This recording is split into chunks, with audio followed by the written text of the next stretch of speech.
By day, Danielle Brooks blended in effortlessly on campus.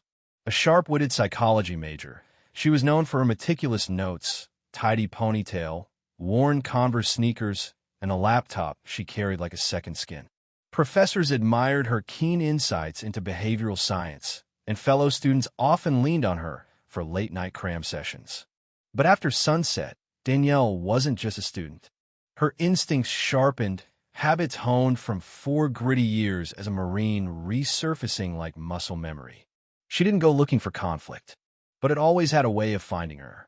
One brisk Friday evening, after a long shift at the campus library, Danielle took her usual shortcut down a dimly lit industrial street. It should have been a quiet walk. Instead, she noticed a group of bikers menacing a teenage boy near a gas station. He couldn't have been older than 17, visibly shaking. The 4 men surrounding him, decked out in leather vests and patches, had the unmistakable air of predators. Danielle parked a block away, her pulse calm, her mind transitioning from academic theories to tactical planning. Reaching into her glove box, she slipped on the same leather gloves she once wore in Kandahar. Then, she approached with the calculated pace of a casual passerby, eyes on her phone. "Hey," she called out, voice nonchalant. "That your idea of a fair fight?" The leader turned, burly and unshaven, his beard gut hanging over his belt. "Walk away, sweetheart." She didn't. In a blur, Danielle surged forward, flipping the first biker over her shoulder. Another came at her, but a low sweep took him out. The third lunged, knife drawn. She intercepted, twisted his wrist, and disarmed him with brutal efficiency. The fourth hesitated, hands raised in surrender. Danielle locked eyes with him. "Tell your crew next time you shake someone down in my town, you won't walk away." The boy stammered a thank you as the bikers limped off, egos shattered. Danielle offered him a nod. "Get home, and avoid this street." Back in her apartment, gloves off and hoodie draped over the chair, she sat down and resumed her psychology paper on conflict resolution. Just another student by morning. A week later, trouble circled back. Word about the biker beatdown had spread. That Friday, Danielle left her barista job and walked the same route. Her instincts fired up as she neared the old textile warehouse on Ashburn Street. 2 motorcycles, engines off, stood parked in shadows. Slowing her pace, she caught the glint of a chain, hushed voices. "When a girl shows up, we teach her a lesson." Me, Danielle thought. She looped around, stashed her backpack, tightened her boots. No room for fairness here. She slipped into the warehouse through a broken window and perched silently in the rafters. 7 men this time, clustered under buzzing lights. She waited. Where the hell is she? Danielle answered by killing the power. Darkness swallowed the warehouse. Before they could react, she descended like a phantom. 1 elbow to the ribs, a knee to the spine. She moved without sound, striking, disappearing, striking again. Flashlights flicked on, revealing 2 men down and no sign of their attacker. At home, Danielle sipped coffee, reading a line in her criminal psych textbook, "Predators seek soft targets." "Not tonight," she muttered. By Monday, the incident faded into memory. Campus life moved on. But in Professor Harlan's criminology class, Danielle's phone buzzed. Unknown number. 1 line. "We need to talk." J. Only one person used that name. Jason Reed, her former fire team partner. That night, she met him at an abandoned freight yard. Jason leaned against a rusted container, expression hard. "Didn't think you'd be in civvies," he said. "Thought you were in Colorado," she replied. "I was. Until 2 of those bikers you roughed up turned up dead. Execution style." Danielle's posture stiffened.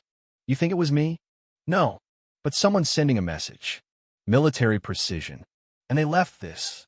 He handed her a photo 4 men in black jackets. One held dog tags. Hers. "They want you to come out and play," Jason said.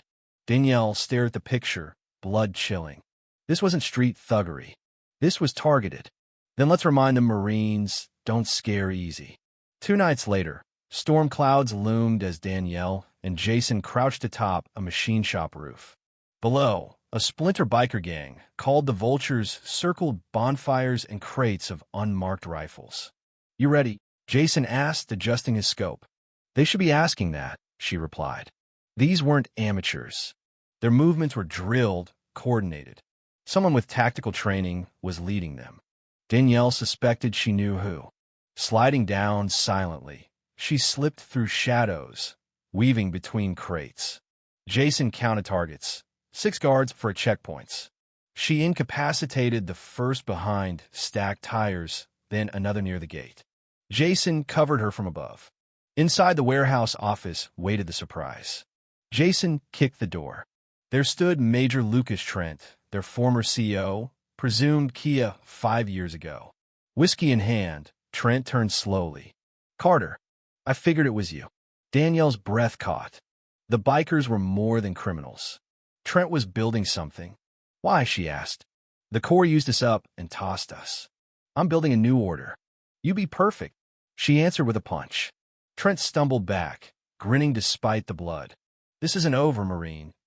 Then he vanished through a hidden exit. Danielle stared at the office map, multiple cities marked with dots. "Looks like we got a war coming," she said. Back on campus, Danielle sat through lectures, her mind elsewhere.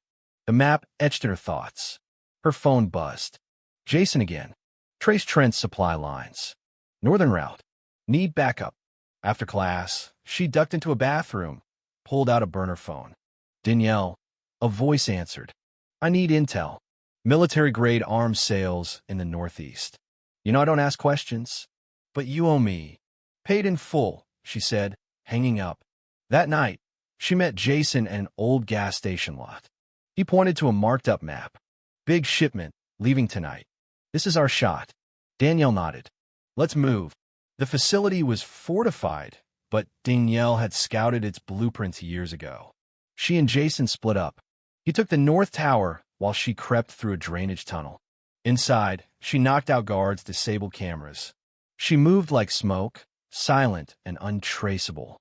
When she reached the warehouse, the scale stunned her. Rows of weapons, armored trucks, explosives. Over the intercom, Trent's voice hissed.